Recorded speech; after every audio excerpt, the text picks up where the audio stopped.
para quem quer organizar a sua vida, né, ter o domínio da vontade sobre os apetites é muito importante. Né? Por quê? Porque são os apetites que fazem com que a pessoa ela planeje qualquer coisa, mas depois ela, digamos assim, vai se envolvendo tanto com a realidade concreta que ela acaba não fazendo e se perturbando. Mas é uma coisa que é muito interessante que tem a ver com isso, é o seguinte, não sei se vocês já pensaram, mas eu estava há um tempo atrás lendo Os Padres do Deserto, vale os ditos dos Padres do Deserto. E eles dizem assim uma coisa muito interessante. Eles dizem assim, mas por que as pessoas elas não fazem um planejamento, né? Eles não disseram nesses termos, mas seria algo assim, de aceitar o sofrimento. E de não se importar com aquelas coisas que não são realizadas, com aquelas coisas que dão errado, com aquelas contrariedades da vida que batem à nossa porta e que acabam nos chateando ou nos incomodando. Por que tem que dar tudo certo? A gente não diz que a gente acredita na vida eterna? A gente não diz que a gente acredita em Deus? A gente não diz que esse mundo é passageiro? A gente não afirma que tudo aqui vai passar? A gente não diz, né? A gente não, tomara de aqui, né? Que sabe mais do que a gente. Que quando a gente perde o corpo, a gente esquece das coisas físicas e materiais. Então, por exemplo, o sujeito ele sabe que ele tem um filho depois que ele morreu, mas ele não se lembra mais do rosto do filho, porque o rosto é físico, ele perdeu o corpo.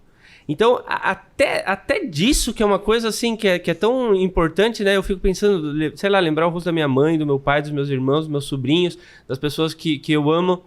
Até isso, quando eu morrer, eu vou perder. Eu sei quem eles são, eu sei que eles existem, mas até isso é aquilo que faz com que eu tenha afeto por eles, eu vou perder. E tá, então por que eu dou tanta importância também para tanta coisa que no final das contas eu vou perder? Não tem como, no final das contas, eu, digamos assim, me desapegar disso daí? Então, eu acredito que tem um elemento interessante aí naquele planejamento de o que eu quero ser, o que eu quero estar fazendo, que é o seguinte, tá? E isso, essa luta contra os apetites, que no final das contas é uma luta contra a carne, né? Contra as concupiscências da carne, é muito importante. Que é o seguinte, aceitar o sofrimento. E aceitar que o sofrimento, qual que vai ser o benefício dele? O benefício dele é o seguinte, ele vai me ajudar a entender que a minha agenda e os meus planejamentos para a vida eterna, no final das contas, não servem para porcaria nenhuma. Tá? Entendeu? Ou seja, eles vão ser bons no sentido de que eles vão ajudar a cumprir com os meus deveres, porque eu tenho que cumprir com os meus deveres. É o que diz São Paulo, quem não trabalha não come. Tá, perfeito. As coisas elas não se contradizem, né? Dai a Deus o que é de Deus, dá a César o que é de César. Não existe, digamos assim, uma contradição. Mas o sofrimento, o que ele vai fazendo? Ele vai cortando as nossas raízes, né? Desse mundo, né? É como se os nossos pés eles tivessem, né? Como as árvores, né? Raízes, a gente está muito apegado aqui a essas coisas e o sofrimento eles vão cortando. Então, por que a gente não planeja aquilo que os padres diziam, impassibilidade, né?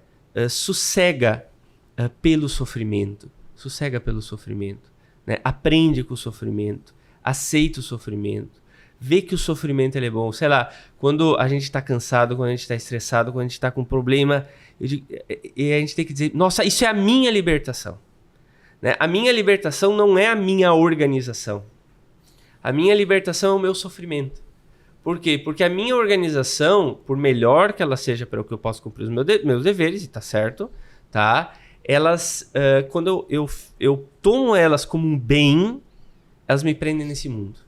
Mas eu digo, eu que faço enterro, né? Toda semana, eu posso morrer a qualquer hora. Que frase excelente, gente. Entendeu?